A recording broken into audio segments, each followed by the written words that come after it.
In this episode, we talk with the Bellefonte Historical Railroad Society about Centre County's rich railroad history and ways that folks can enjoy and experience it. We feature remnants of railroad history around the county and explore former tunnels and trails left behind by the railroads that threaded through central PA. Welcome to Hidden Happy Valley.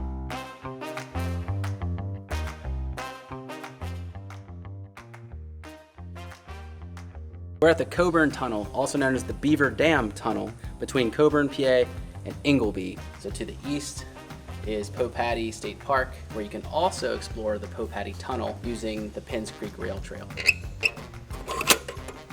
Time to explore. On the western side of the portal, it's about 260 feet through the mountain here. The Lewisburg, Center, and Spruce Creek Railroad established these tunnels, which was later reorganized and renamed by the Pennsylvania Railroad as the Lewisburg to Tyrone Railroad. By 1885, the Lewisburg and Tyrone Railroad was completed between Lewisburg and Bellefonte. We're inside the Coburn Tunnel. It's a nice little draft in here. We're right in the middle, 260-foot tunnel, hand-carved in the late 1800s. So yeah, you can see the stonework there. Imagine that steam engine coming through here. There's actually, it looks small on the outside, but when you get in here, you can see, okay, a locomotive can fit through here. So just a little bit about Centre County's railroad history in general. The first railroad in Centre County was the Bellefonte Snowshoe Railroad, which was established in 1859 to get coal off the mountaintop area. So this is the L&T Railroad, and just to name a few other railroads in Centre County, you have the Bellefonte Snowshoe Railroad. By the 1860s, you have the Bald Eagle Valley Railroad, you have the Beech Creek Railroad, you have the Clearfield to Tyrone Railroad, which went through Phillipsburg. You have all these little railroads like the Nittany Valley Railroad or the Bellefonte Central Railroad, and eventually you have big companies like the Pennsylvania Railroad taking over and operating these and controlling these. You can explore history too. Join me as I speak to the Bellefonte Historical Railroad Society to learn more. We might even take a ride on a speeder car to experience one of our still active railroads. And then, of course, there was the Pennsylvania Railroad, which came into town here, and then continued on eventually through what that book is written about, the L&T. They started building from Lewisburg towards Tyrone. When they got more or less to Lamont, they decided that they already had track that went to Tyrone, and it was not in their best interest to build out to connect those two through State College, because at that time there was nothing in State College of significance. So they turned the corner and came up to Bellefonte and connected here. So they had built both directions. They had built out from Tyrone to Fairbrook and served the lines at Scotia from there. And when they got to Lamont, they decided to come across this direction, come up Spring Creek, and down to a Y and split with one track going out towards State College and downtown across that iron bridge, and the other track went the other way down towards Fairbrook. They had discontinued general passenger service around 1954, 1956. So before that, you could go to a Penn State football game on a train from Bellefonte. Yes. The President of the United States actually come into State College. Okay. On a special train. On his special passenger car. One great way to experience railway history is to walk along rail trails like this one. This was the old Bellefonte Central Railway, which ran from State College to Bellefonte. And today, it's just a short walk from campus up in the Arboretum. Nature. Is this it? Rail cut. Is this it? Yeah, that's it. Oh my God. Oh yeah. Oh, look how straight it is. Boom. And then we have to go all the way to Bellefonte. We've got a bit of a hike ahead of us. Yes. Hello. Over here is the corner room and the Allen Street Grill. Famous here at Penn State. Where we're walking right now is roughly the site of the Bellefonte Central Railroad station on Penn State's campus. You can see it very lightly right there is the gate on the corner here. Oh, nice. They say it took about an hour and 20 minutes to travel from Bellefonte to the campus, which is extremely slow. So slow, in fact, that one funny anecdote is the train passed a fisherman who was on his way back to Bellefonte, and he was carrying his day's catch.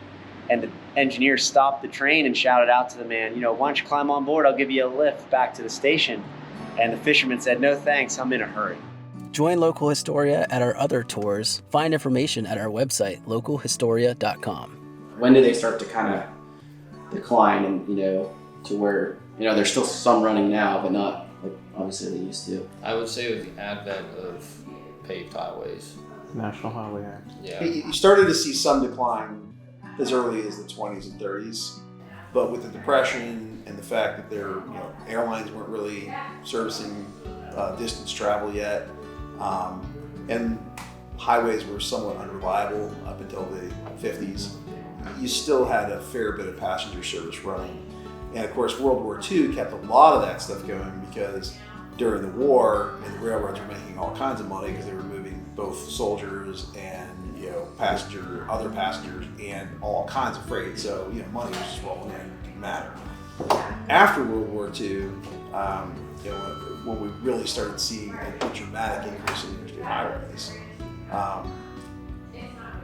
there was competition from bus lines, competition from airplanes, competition from private vehicles. Train service started to see, a decline in interest. Throughout the United States, we're obligated to offer passenger service. The federal government wouldn't let them shut down their passenger services. But the lines had become unprofitable, and it was very expensive to run a steam locomotive for a number of reasons.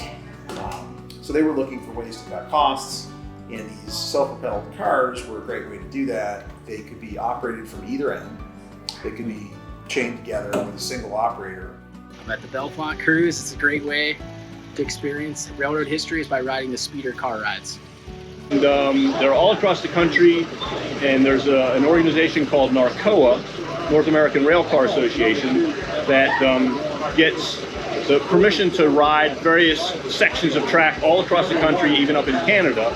And you can go, and for a modest fee, you can travel hundreds of miles by yourself on the rail in a convoy of these little speeders. That sounds awesome. Which is really cool. Yeah, that's like a real blast. Yeah. Because the scenery is there's no parallel to the scenery you get, and it's a fraction of the cost that you would spend to ride in a real, what we'll say is a real train. So in the old days, Yes, sir.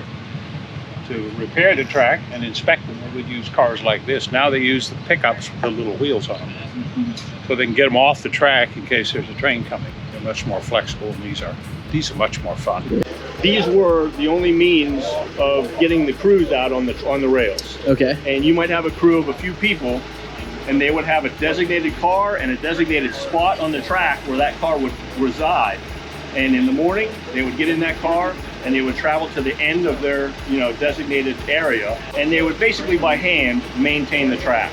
Nowadays it's all automated. But that was their means of getting to and from their work site back in the day. They traveled to the speeder parking area, and then they traveled to the end of their designated section and took care of the track and made sure everything was in tip-top shape, so that the freight and passenger cars could travel on the track safely. And we offer rides, during various events, and we're hoping to expand this and give longer rides in the future. So we are the Bellefonte Historical Railroad Society. We've been, I think we were chartered in 1984. We consist of all volunteer members. No one's paid. We are a nonprofit 501c3 organization. Membership information is available on our website at www.bellefontetrain.org. If you want to contact us via email, that would be info@bellefontetrain.org.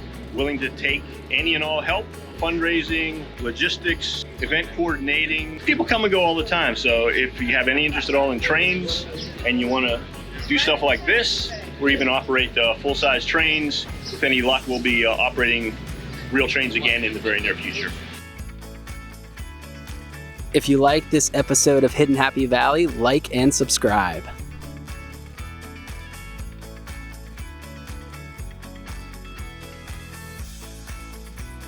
Trying to keep this history alive any way you can, doing excursions, speeder cars. Yes. The RDC's coming back. Anything else, or is that pretty much? Center County was also served by the New York Central up near Snowshoe, so that line is a rail trail as well. There's another section of that over near Coburn that you can bike, walk.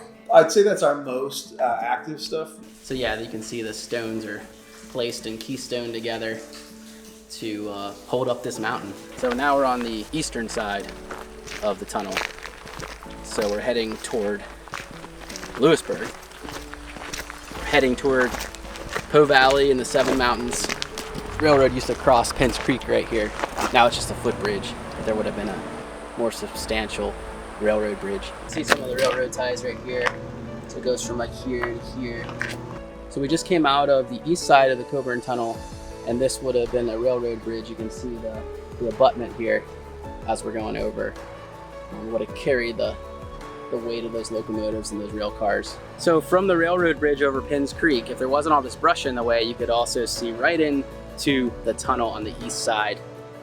But hey, this is hidden Happy Valley, and to find those hidden parts, we'll need to think outside the box. That's where our good friend Zachary Chambers of the David House comes in. He'll be taking us to see some of those forgotten tunnels in a more mountaintop friendly way. Hey, we're back with Zach and Snowshoe. Zach, you gonna take us on an adventure today? Yes, I am. We're going to ride out the old New York Central Railroad line and down to Bloody Skill Trailhead and the Snowshoe Rails trails. We're going to experience railroad history. Yes, indeed. 2 tunnels and a bridge. We're going to go rip on an adventure.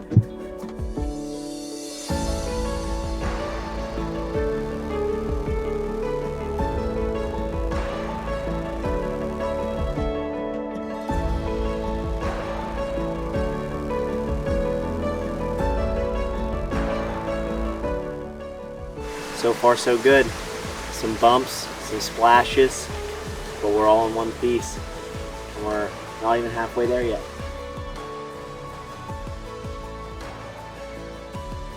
You can see the curve of this tunnel.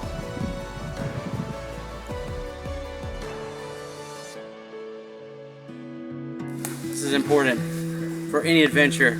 Snack. It always tricks us into hiking. We're at the Peel Tunnel, right? Yep. Snowshoe Rails to Trail. Yep. It's been fun. It's been an adventure. So what railroad was this? This was New York Central Railroad.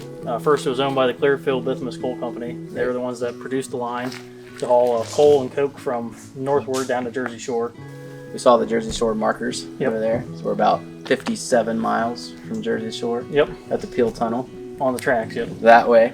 Then this line was eventually merged with, it became Penn Central in the later years. In the Bellefonte area, all the companies that started railroads were iron companies, iron furnaces and stuff. Yeah. But the companies out here that started the railroads were coal companies, you know, right? Mm-hmm. So makes sense. They want that coal. This could go all the way into Clearfield, right? Right over. Yep. It goes, I'm not sure where the line exactly ends Yeah. up there, but yeah. Yeah, Clearfield, and then south to Phillipsburg. Yeah. And even more south than that. So really, it's one of the Pennsylvania Railroad's main competitors, right? Yeah, oh yeah, back at the time, yeah. John Vanderbilt owned the New York Central Railroad, and he owned most of the rail lines in the country. And obviously he saw a great value in the clay, coke, and coal that was here.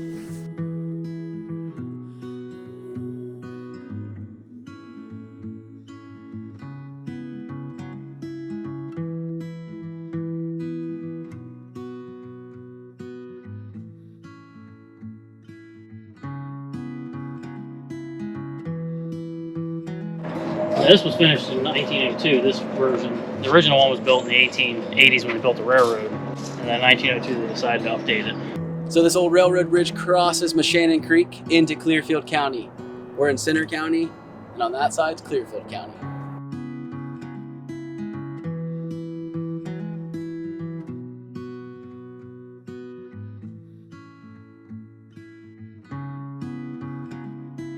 Why is it important to preserve history like this? Well, I mean, this is something that's been around since the 1800s, and this was a big deal back in the day. This was the main corridor of transportation through the region. We've lost a lot of rail over the years, and it keeps disappearing.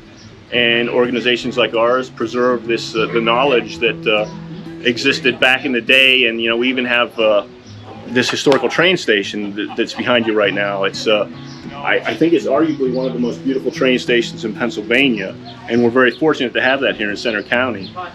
Something that we can't let it go. It's the history is so rich with the railroad, you wouldn't believe it. Many families in the region have ties to the railroad. It was one of the major employers back in the day. The Center Hall Railroad Station is a great example of one that has survived. There were many along these railways. There's plenty of history in Centre County that you can enjoy and explore and learn about. And it's our job in the present to keep these stories alive, keep these structures alive where we can, and preserve them for the future. Go to your libraries, go to Schlow Library, go to Centre County libraries, check out books on the railroad history. That's one way we can keep it alive, is by learning it, and also by preserving structures where we can. And it's fun exploring. History can be fun, so have fun learning history.